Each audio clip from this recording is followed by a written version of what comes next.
बिस्मिल्लाहिर्रहमानिर्रहीम। जमात 8वीं मजमून कौशर टटो बच्चो सन मौजू कौकुर वना कौकुर वना पूरा सोरे सबक तो वो अल्फाज लफ्ज माने तपरि आज अमिक सवाल लेखन। पेज नंबर कड़ो 64। सवाल नंबर 1। सुलि सुबह क्या कौकुर लुकन वना। सुलि सुबह क्या कौकुर लुकन वना। सुलि सुबह कौकुर लुकन वना वथ्यो दियो लत गफलतस तो तुह वथ्यो बेदार सपदो। सवाल नंबर 2।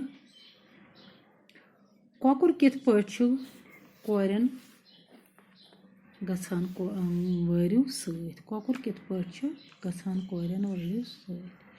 जवाब लिखोस कौकुर अक्सर बेशतर मालनी पे कोर जिंदे सत निवान या तलित हश माज तो हेर बाबस के निवान ताकि तम रोजनस रज। सवाल नंबर 3। कौकुर क्याज मालिकन छायन तो ग्रायन वुचान। कौकुर क्याज मालिकन छायन तो ग्रायन वुचान। जवाब लिखोस कौकुर अक्सर बेशतर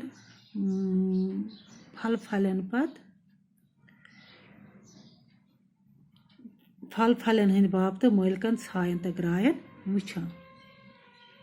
अत लिखो सवाल तो वो मैं लिखिम वन मे तुम मैं लिख दिम तो लिखो यम कापी पे करो नोट बे करो याद ते।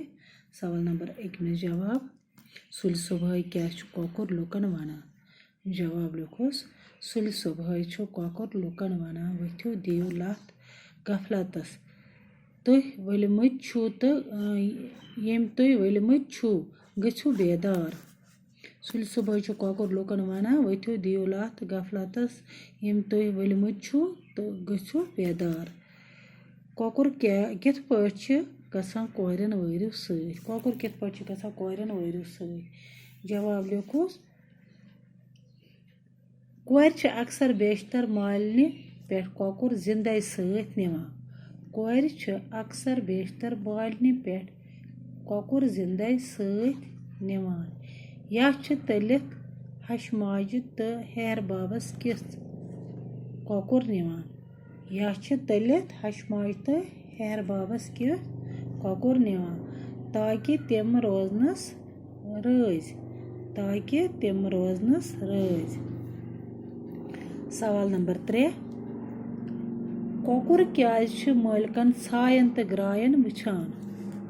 कौकुर क्याज मालिकन छायन तो ग्रायन वुचान। जवाब लिखोस कौकुर नफस पालन मूजूब फलन हंद बाबत मालिकन छायन तो ग्रायन वुचान। कौकुर नफस पालन मूजूब फलन हंद बाबत मालिकन छायन तो ग्रायन वुचान। इथे पठन सवाल नंबर 3। नज़म पढ़ित लिखियो पन्नन लफ्जन मज कौकुर क्या वनान। इस लिखुन पन्नन लफ्जन मज कौकुर क्या वनान।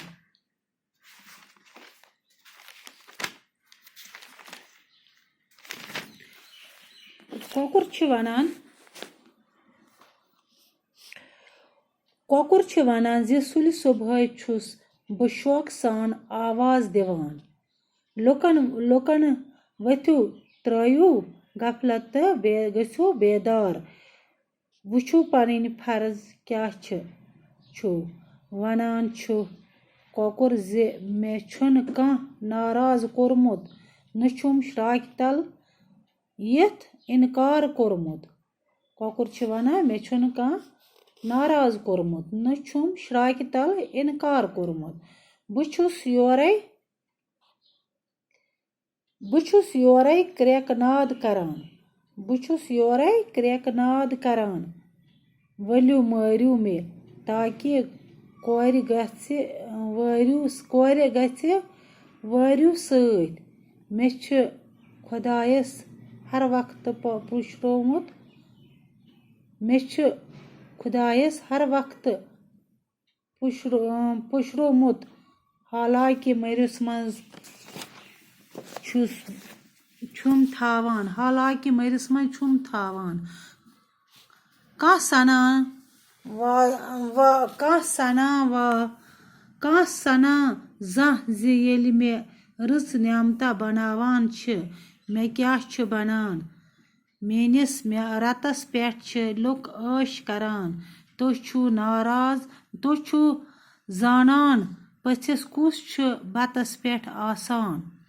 यह लिखमुत अयूब साबरन यह नज़म यह करो याद ये वोन मे तुह पन्न लफ्जन मज तह यह करो सोरे याद बाकी वसलाम।